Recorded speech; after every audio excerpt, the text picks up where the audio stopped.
وَتِلْكَ الْأَمْثَالُ نَضْرِبُهَا لِلنَّاسِ وَمَا يَعْقِلُهَا إِلَّا الْعَالِمُونَ. Umat Nabi kita Muhammad SAW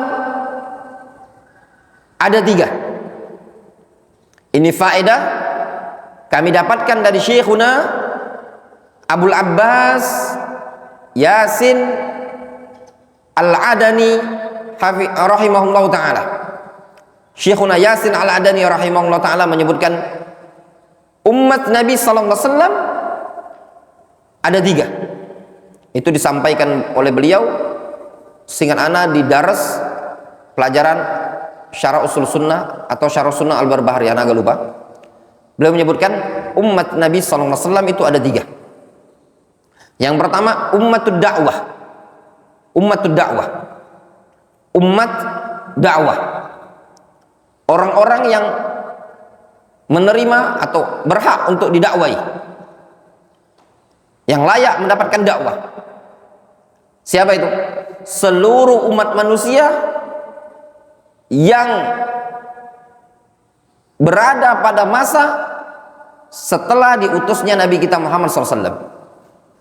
Baik yang di masa itu, di masa hidupnya beliau, ataupun di masa sekarang. Itu semua disebut ummatud dakwah. Sehingga ummatud dakwah mencakup umum seluruh umat manusia yang hidup baik di masa beliau ataupun setelah beliau wafat, baik dari kalangan manusia atau dari kalangan jin, semuanya disebut dengan ummatud dakwah. Jelas? Sehingga ummatud dakwah itu mencakup Yahudi, Nasara, Muslimun, seluruh umat manusia. Yang kedua, ummatul ijabah.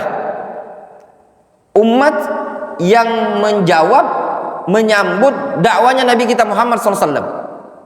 Siapa mereka? Ummatul Islam. Umat yang beriman dengan Nabi kita Muhammad SAW. Mereka disebut dengan ummatul ijabah. Yang ketiga disebut dengan istilah ummatul ittiba.